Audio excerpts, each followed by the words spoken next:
Okay, so this is my review of UFC 324, and let me just start by saying I'm good. I picked this 9 for 10, 5 out of 5 on the main card, so make sure next week you tune in and watch the UFC 325, because now that's on the 3 cards I predicted, I went 8 for 10, 6 for 10, 9 for 10, so I'm definitely doing pretty well. I started this one with the underdog pick of Alex Perez, in Alex Perez versus Charles Johnson. Good fight. Can I just say there's been a lot more finishes with that new paramount bonus, 20K for every finish. Highly approved. I think that showed. I think fighters were more excited and pushed finishes more, which makes everything much better.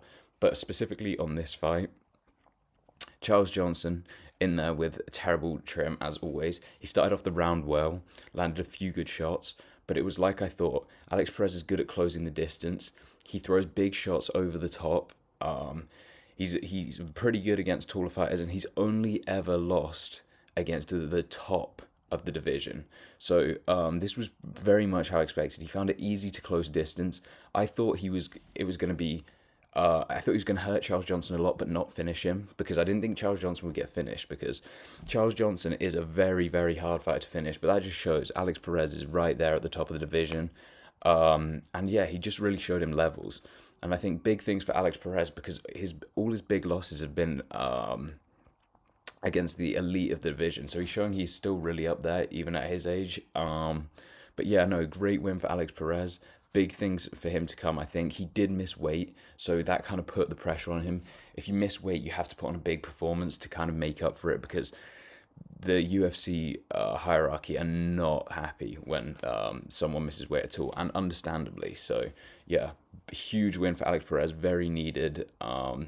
Let's see what's next for him. And Charles Johnson, I still think there's a huge place for him in that division, but he has to be careful. He does tend to get caught earlier in fights, and that's not going to work against the elite of the division. So yeah. Then next up on the card, this is the one fight I predicted wrong. Nikita Krylov versus Modestas Bukauskas. Krylov had been on a run of just getting TKO'd for a few fights. His chin looked like it had gone completely. And he'd been caught by 1-2s and strong punches. And Modestas crashes in with a 1-2. He trains with Aspinall. He has that similar style of crashing in with his shots. So I assumed it would be the same. Modestas loves the 1-2 with the 3, adding the left hook. And at the start of round 1, Modestas started fast. He caught him with a few of them, and I thought, okay, it's coming. I thought that was a perfect pick. But Krylov managed to hang in there in the first round and really grew into the fight. He managed to utilize his kicks. Modestas didn't seem to have much of a game plan beyond his just 1, 2, 3. Modestas struggled in there a lot more than I thought. And I thought, for the life of me, I thought it was going to decision. It wasn't a particularly exciting fight. It would be a fight where both are standing at distance, kind of like a chess match, and then there'll be a flurry of shots. And I think in the first round, Modestas definitely came out on top of that. But each round, Krylov got more and more dominant. He was able to utilize his kicks more. Both of their chins held up very well until right at the end, when I think Modestas knew he had to go for it and it put him in danger. But that was a big win by Krylov, and he's still back. And that he needed that because that would have been his third TKO loss. That would have been his third loss in a row, 2 of which were TKOs. So he probably wouldn't have been far from being cut. But Modestas has been on a great run. He's the younger fighter, so I'm sure he'll be back. But yeah, Krylov showing he can still hang with the division. And yeah, not I was pretty impressed by both of them, to be honest. But yeah, Modestas just needs more weapons in his arsenal to push him through in rounds 2 and 3 because he looked really good in round 1. He's sharp. I think he's like genetically. I think can hang with the best in the division. I think he's got decent speed for the division, and I don't think it's that stacked of a division. So I think Modestas will be back and around the top of the division at some point. This one, Gautier versus Polyaev. This was an interesting fight. I predict Gautier to win. Of course, I think he was the biggest favorite on the card. Most people thought he was going to get an early finish, me included. But I think this was actually more impressive because Gautier hasn't been training MMA for that long. and he had such a physical advantage. And Pulyaev looked like a lamb to slaughter. Like when he was walking out, he looked scared. At the start of the fight, he looked scared. He is a back foot fighter. He tends to avoid fights. He's skittish. I thought that'd be perfect for Gauthier to walk him down. And you saw it in the first 2 minutes. It looked like it was just a matter of time. Gauthier was catching him with big shots. Pulyaev looked like he didn't want to be there at all. But then I think Pulyaev started to land a couple of those body kicks. Those body kicks were beautiful all night. But yeah, Pulyaev lasted the first 2 minutes, and I think he thought, wait, hang on, I'm still in here. And he just fought on the back foot very nicely, did enough to survive, kept his head off the center line, didn't get caught by big shots. But I was very impressed by Gauthier. He for sure won this fight. I've seen some people saying he didn't, but 100% he won this fight. But I was impressed by him keeping his discipline, because people with such a physical advantage who are bigger and stronger than their opponent, a lot of the time when the early finish doesn't come, especially when they're used to early finishes like he is, they just throw caution to the wind and they just swing big. They lose their technique. They risk themselves getting caught. But he stayed disciplined. He had good Muay Thai basics. He was always going back to the jab, keeping his guard high, throwing punches, always moving forward, applying pressure. I was very impressed, and I think with a couple more years development, since he hasn't been training very long, he'll be very, very good as well. And I think it's such a great sign that even in this early stage in his career, he's like, even when it's not all going his way, he's sticking to the fundamentals. I think that was a great performance, and I expect very big things from him, to be honest. I think he's going to be right around the top of the division, but he does need a few more fights like this against the lower. He needs to be built up like O'Malley. He's a fighter like O'Malley. He has a lot of potential, but it just needs he just needs slow development. You know how they gave O'Malley 3 or 4 they gave him 3 or 4 easy enough fights before they moving him on to the top of the division. This guy needs the same. But great performance from both of them. I really enjoyed watching the fight. Gauthier, good high pressure style, landed a lot of big shots, especially early on, kept the pressure going. Probably won all 3 rounds, in my opinion. Pulyaev, very good fighter on the back foot, same as the Christian Leader Duncan fight. People just find it hard to find his chin. They find him a tricky fighter. And yeah, I think he's a real puzzle to solve for any up-and-coming fighter. I don't see him ever really reaching the top of the division, but I think I think he poses a tricky fight for anyone who can't take him down and wrestle him. So yeah, decent fight, impressive performance by both. Then we have Umar versus Figgy. This was one of the worst fights of the night. Umar, he showed Figgy levels. He was levels above Figueiredo, really. Figueiredo haven't been impressed by his last few performances. He was saying the Sandhagen fight was because he had a bad camp, he had injuries, he had a shin infection, a broken jaw. I think he's just losing it at this point. I think he's old. He's 38. That's extremely old for these lower divisions where speed is such a factor. I think Umar looked faster, sharper, more technical. I think, yeah, it was a massive display of levels. I think Figgy wasn't able to get near Umar, implement any sort of game plan, and he never went for it. Like Figueiredo used to be the type of fighter, if it's an even fight or it's not going his way, he'll march forward and he'll throw and he'll do everything in his power to turn it around.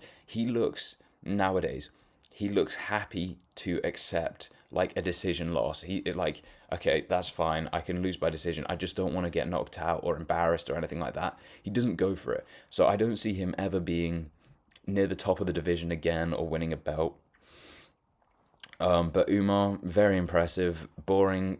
He got his takedowns, his ground control, the normal things. His lead leg kicks were working amazingly, as I thought they would.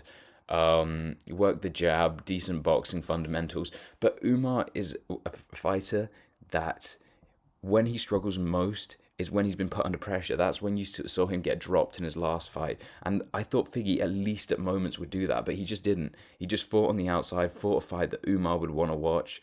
And yeah, just got showed levels. I think it was deserved. Figueiredo really asked for it. And Umar, he's always going to take an easy fight like that. He's not the type of person who's going to push for a finish. I think in a fight like that, if he really wanted to, he possibly could have. But if you give Umar the opportunity to win a coasting decision, he's going to take it. And that's what happened tonight. So yeah, that was it for the prelims.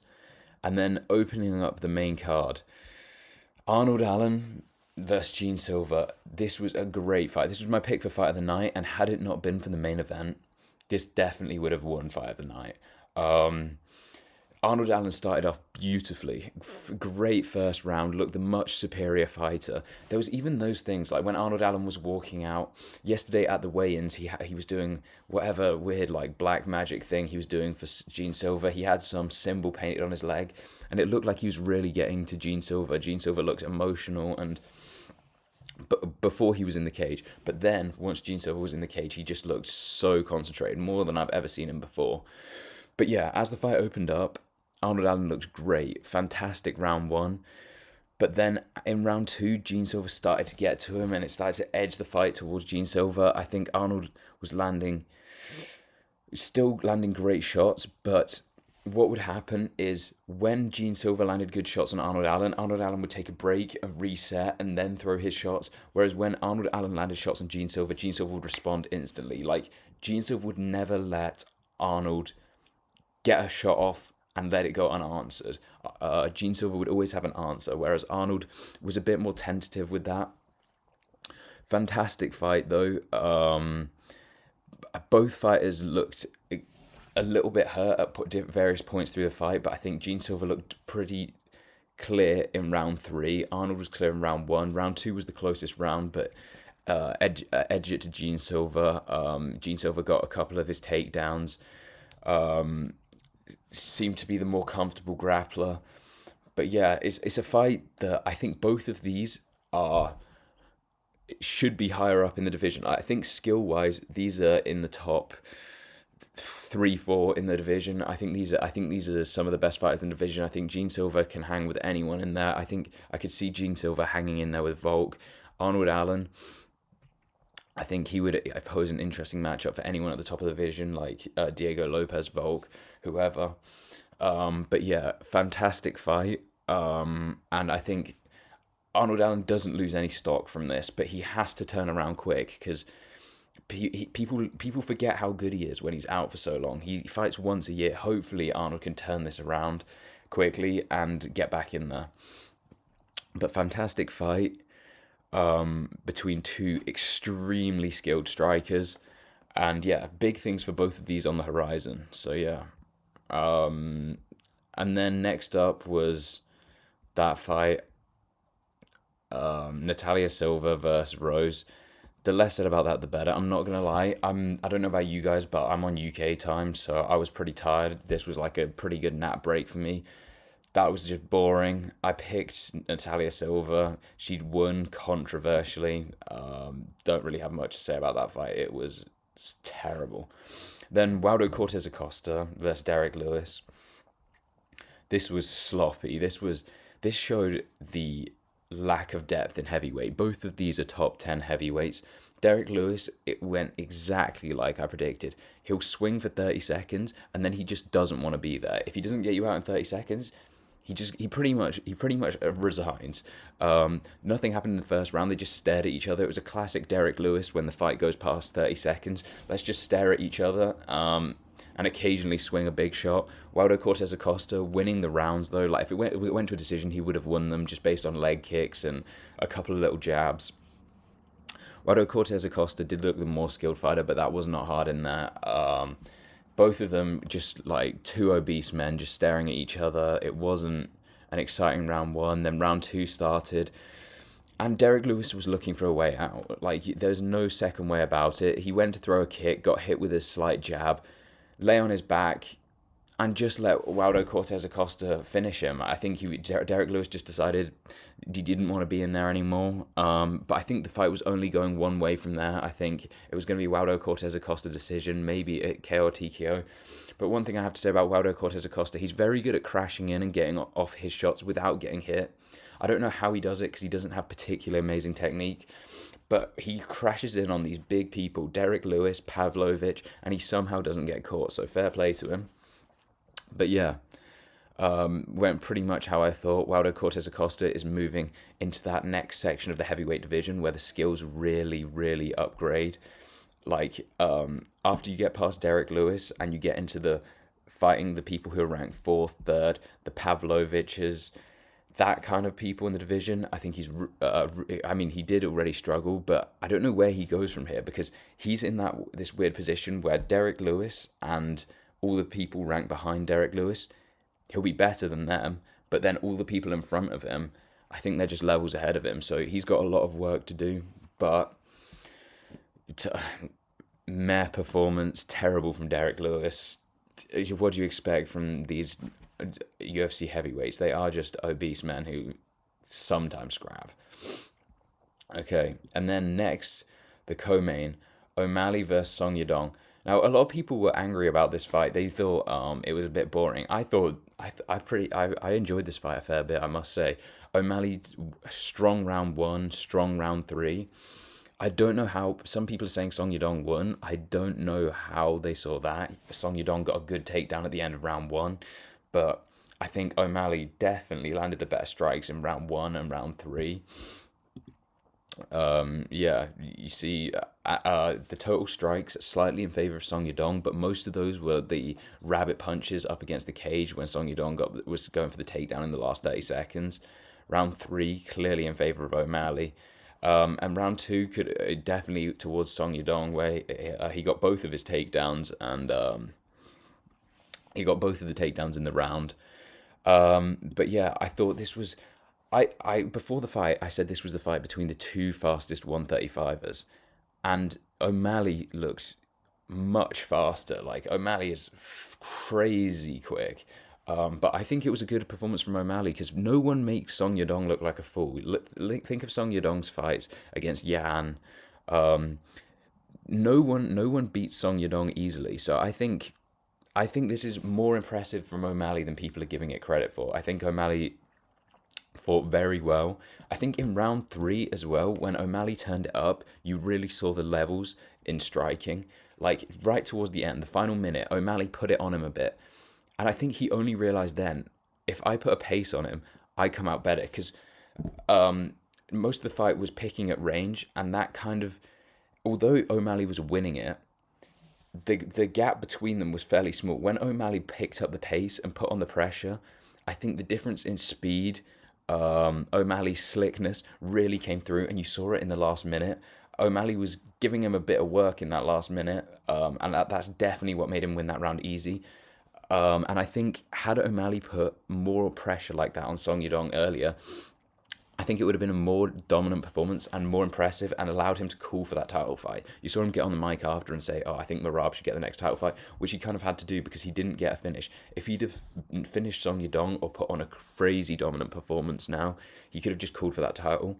But yeah, I wasn't... The fight went similarly to how I expected. O'Malley just edges it, landing a few more significant strikes. I said O'Malley by decision.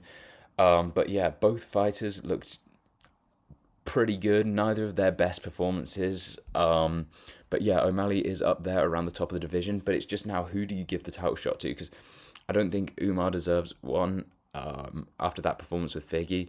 O'Malley, I don't know. It's probably going to have to be Merab next, but then what do you do with these two? Do you make O'Malley and Umar fight, and then the winner gets the title shot? Because I don't know if that's the performance that calls for the title shot. But I'd say decently impressive. Still think people are underrating it. I don't think people realise how hard it is to beat Song Yadong. I think in any other division, someone with the skill set of Song Yadong would be a number 1 contender, maybe holding a title. So I'm pretty impressed, but I just wish O'Malley turned it up earlier, put more of a statement out, said the next title shot is mine. That's what he should have done. And then finally, for the main event, Gaethje versus Pimblett. I predicted Gaethje to win this one. I just thought, I was just watching Paddy's fights. Lots of people were saying Paddy's gonna dominate, walk through him. I was watching Paddy's fight against Chandler. I just saw way too many holes in the striking for him to just walk through him. And that's kind of what it looked like. You just saw Pimblett today. He just didn't look like a clean, put together striker. But he looked massive. That's one thing that immediately stood out. When they were in the octagon next to each other, fully hydrated, Pimblett is a big 155er. But I have to say, absolutely great fight of the year so far. That it was an absolute war for sure. Fight of the night. Um, really exciting. That's what you want to see from a fight, really. But yeah, I didn't think either of them looked particularly good. I don't think it's going to be in either of their best performances of their career or whatever. But it was definitely entertaining. Not sure why Paddy didn't shoot more. But it was fairly even in the striking. But the thing is, there was no rounds that were particularly close. It was either a Gagey round or a Pimblett round, and it was clearly 3-2, in my opinion, in favour of Gagey. And you could hear that in the Paddy Pimblett corner when they were saying, "Paddy, you need a finish now." But yeah, I think Paddy looked a bit better than I expected him to. And if he cleans up the striking, gets it a bit more put together, works on mixing in the takedowns, I think he is a real threat for anyone in the division. But the best thing about this is now, I'm hoping we get Paddy Pimblett versus Arman Sarukian, because Paddy's not going to be near the title now, and I still don't think they want Arman anywhere near the title yet. So that's a fight that can be made down the line. I mean, it's probably going to be ages because Paddy's going to want to get fat, lose all the weight, and then fight. But that is a fight we definitely look forward to down the line. And Gagey, yeah, decent performance. He didn't look like the normal Gagey. I think he looked a bit tentative, a bit weak. You could see on his neck that had to be staph. He looks like tired. That was not the best Gagey we've seen by any measure at all. Like when I was watching him at times in there, he looks more vulnerable than I've ever seen him. Like Gagey's the sort of guy where he looks very, very hard to finish a lot of the time. And I thought there were times when a few more shots and Paddy could have potentially got him out there. So I don't know if it's the staph. I don't know if it's him getting older. I don't know if it's him wearing the damage from all his previous wars against Holloway and Poirier or whatever. But I think that isn't the best Gagey we've seen. But it was definitely a close fight. Impressed by both of them, both of their heart. But I think either of these really struggles against Topuria. I think Topuria shows either of these levels. I think Gagey's chin doesn't look the same as it used to. I think he's getting put down by Topuria early, and if not, he'll probably get taken down pretty easily. But yeah, fantastic fight. Anyone would have enjoyed watching that. Like, that's the sort of card you wanted. That's the sort of fight you wanted opening Paramount. Like, Paramount are going to be happy with that.